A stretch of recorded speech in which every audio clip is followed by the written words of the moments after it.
Teman-teman,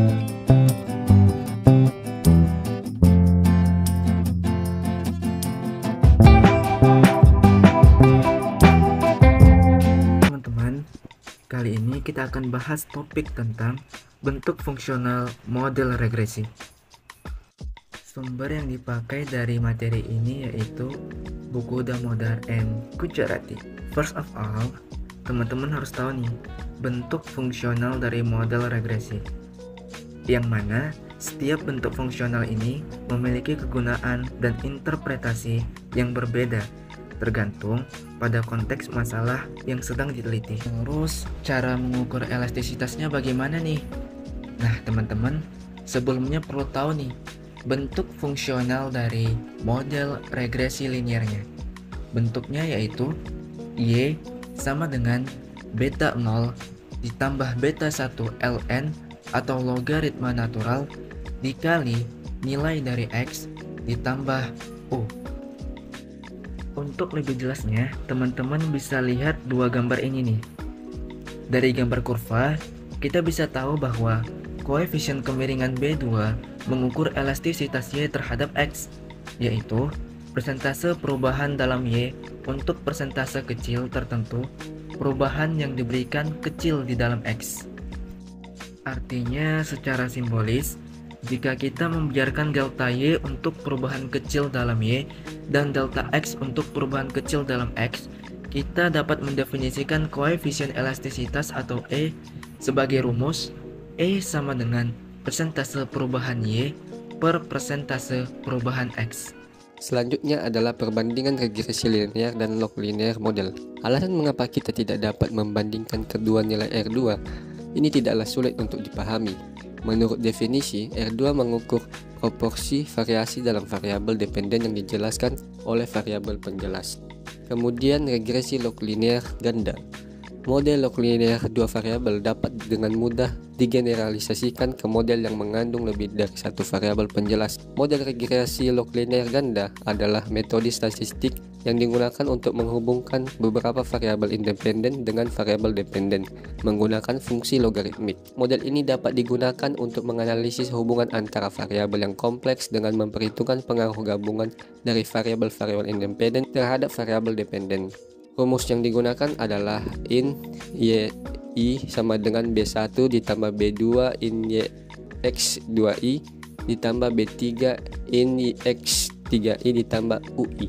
Kemudian kita masuk pada cara mengukur laju pertumbuhan, the Similog mode. Untuk mengukur laju pertumbuhan menggunakan model Similog, Anda perlu mengumpulkan data pertumbuhan dari waktu ke waktu. Model Similog digunakan ketika pertumbuhan tidak linear dan memiliki kecenderungan untuk meningkat atau menurun secara eksponensial. Yang digunakan untuk mengukur laju pertumbuhan yaitu YT sama dengan Y0 buka kurung 1 ditambah R tutup kurung T.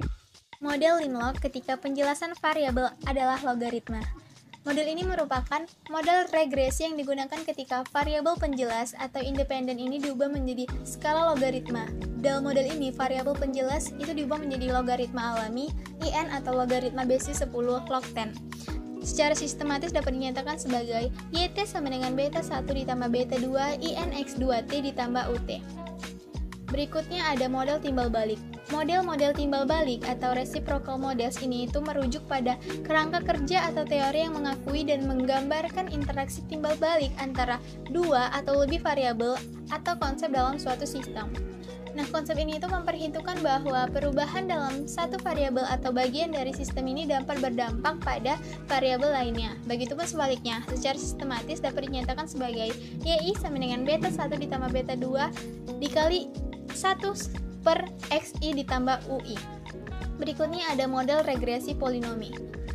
Nah, pada bagian ini kita mempertimbangkan bahwa model regresi yang telah banyak digunakan dalam ekonometrik terapan yang berkaitan dengan fungsi produksi dan biaya.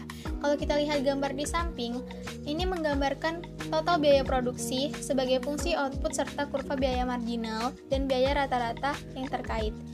Nah, secara sistematis, fungsi biaya total ini dapat dinyatakan sebagai YI sama dengan beta 1 ditambah beta 2 XI ditambah beta 3 XI kuadrat ditambah beta 4 XI kubik. Nah, yang disebut fungsi kubik di dalam rumus ini itu atau secara umum polinomial tingkat 3 dalam variabel X. Nah, pangkat tertinggi dalam variabel X itu mewakili derajat dari polinomial. Regresi melalui titik asal.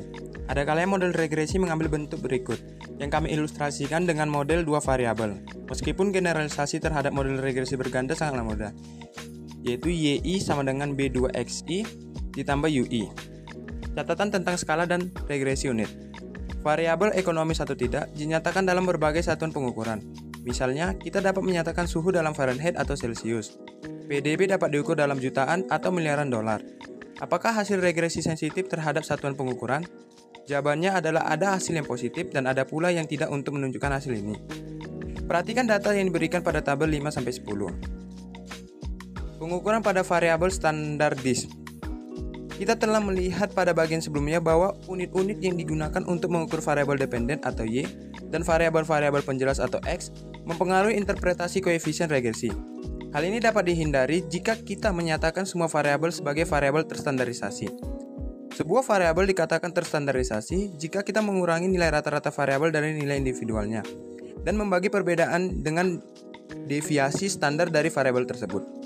Dengan demikian, dalam regresi Y terhadap X, jika kita mendefinisikan ulang variabel-variabel ini sebagai YI sama dengan Y dikurang Y alpha per SY, XI sama dengan XI dikurang X alpha per SX, yang dimana Y alpha itu sama dengan rata-rata sampel dari Y, SY itu sama dengan deviasi standar dari sampel Y, X alpha sama dengan rata-rata sampel dari X, dan SX sama dengan deviasi standar sampel dari X.